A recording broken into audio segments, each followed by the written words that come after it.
नमस्कार। आज शिक्षक दिवस है, तो आप सब लोगों को शिक्षक दिवस की बहुत बहुत शुभकामनाएं। प्रतिध्वनि का ये 11वां एपिसोड है और हमने कोरोना से लेकर के और देश की विभिन्न समस्याओं पर बातचीत की है। पिछली बार के एपिसोड में हमने एक तो जनसंख्या विस्फोट की बात की थी और पिछली बार एक बात भी हुई थी कि भारत में रहने वाला जो इस्लामपंथी समुदाय है वो भारत के साथ कैसे तालमेल करे। तो बड़ी जोरदार बात हुई। मेरे एक मित्र का फ़ोन आया वो सुनने के बाद। उन्होंने कहा पता है क्या है, मोहम्मद बिन कासिम के बाद से 1857 तक मोटे तौर पर 800 साल लगभग होते हैं और 800 साल में एक ये नैरेटिव गढ़ा जा रहा है कि भारत जो है वो मुगलों के अधीन था। उन्होंने एक बेसिक सा प्रश्न पूछा कि ऐसे कितने उदाहरण मिलते हैं जब भारत की प्रजा इस्लामपंथी हो गई थी। मुग़ल आए, उन्होंने राजाओं को हराया और मुग़ल शासक हो गए।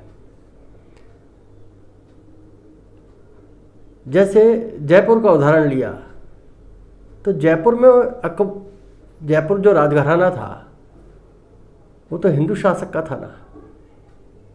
उन्होंने अकबर की अधीनता स्वीकार कर ली थी, केवल इतनी सी बात है। तो शासकों ने मुगल शासन की अधीनता स्वीकार की, शासक हुए। शासक भी उन्होंने इस्लाम ग्रहण नहीं किया, उन्होंने मुगल शासक की अधीनता स्वीकार की। तो हमें यह कहना चाहिए कि भारत में मुगल शासन 800 साल रहा। आम जनता का उसमें कोई लेना देना नहीं था। आम जनता हिंदू थी, वो सनातन धर्मी थी, वो सनातन धर्मी ही बनी रही। और मज़ेदार बात यह है कि यदि हम उसको मुस्लिम शासन प्रणाली से भी तोलें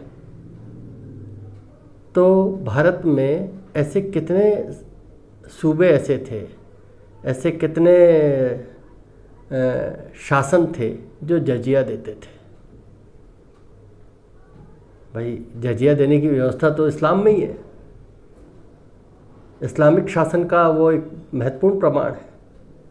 तो हमें पता लगेगा कि भारत के बहुत सारे ऐसी छोटी छोटी रियासतें थी, राजा थे जिन्होंने कभी जजिया नहीं दिया।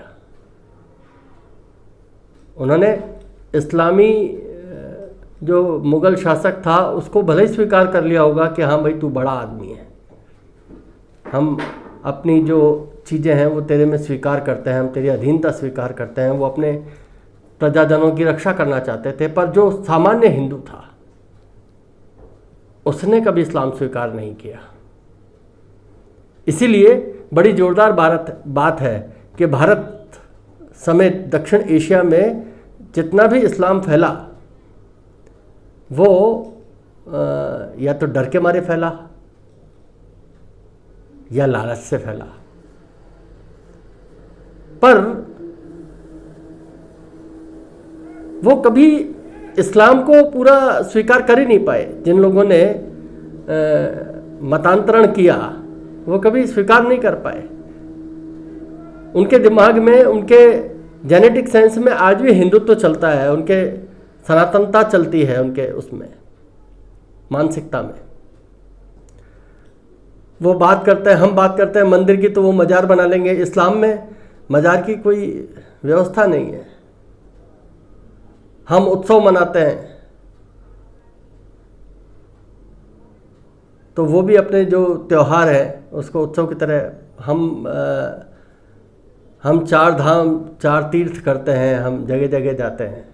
तो उनके मन में भी एक रहता है कि हम एक बार मक्का जाए हैं, मदीना जाए हैं। तो ये बड़ी जोरदार बात है। पिछले दिनों एक समाचार आया था, और वो समाचार सोशल मीडिया पर अब भी है। उन्होंने कहा कि अरब के जो शेख हैं, जो मूल मुस्लिम इस्लामपंथी हैं, वो भारत के क्यों, दक्षिण एशिया में जितने भी इस्लामपंथी लोग जो हैं उनको वो मुसलमान मानते ही नहीं हैं। वो कहते हैं कि नहीं, ये तो कन्वर्टेड लोग हैं, हम ओरिजिनल हैं। तो मेरे को अमृतलाल नागर की किताब याद आ गई जिसमें लिखा वो थे नाचो बहुत गोपाल। उसका कथानक बड़ा जोरदार है कि एक सफाई कर्मी है और उसको लोग कन्वर्ट करने के लिए कहते हैं, तो वो कहती है कि घबरा के वो कहते हैं कि मर जाएंगे, मर के भी चैन ना आया तो किधर जाएंगे। हम लोगों ने इस्लाम किस लिए स्वीकार किया था? इसलिए कि हमारे यहाँ जातिगत आधार पर भेदभाव होता है। मूल कारण यही बताया गया, ठीक है ना। जिन लोगों ने को जान से जाने का भय था उन लोगों ने तो कर ही लिया, पर बाद में आवरण ये ओढ़ा कि साहब हमको तो जातिगत आधार पर सताया जाता था, इसलिए हमने इस्लाम ग्रहण कर लिया। तो जातियां तो आज भी हैं। कितनी पुश्तें हो गई जिन्होंने मतांतरण किया, उसके बाद भी वो जातिगत व्यवस्था से बाहर नहीं आ पाए। और जो लोग भय के मारे गए थे वो तो अब वापस आने लगे।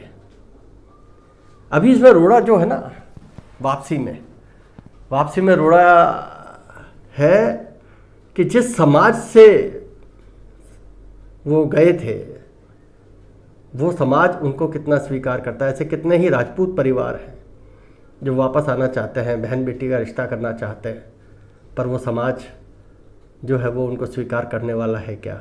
खटीक समाज है, बलाई समाज है, आपका मीणा मेव जहाँ से निकले वो समाज है, आपके रंगरेजा समाज है, मतलब महेश्वरी भी। हम हो तो गए मुसलमान लेकिन रहे महेश्वरी। तो हम अपनी वो विरासत नहीं छोड़ पाए। तो ये एक सोचने की बात है, और हमें ये सोचना चाहिए कि हिंदू समाज में हम उनके वापसी की क्या व्यवस्था कर सकते हैं। ऐसा बहुत बड़ा वर्ग है जो वापस अपने घर लौटना चाहता है।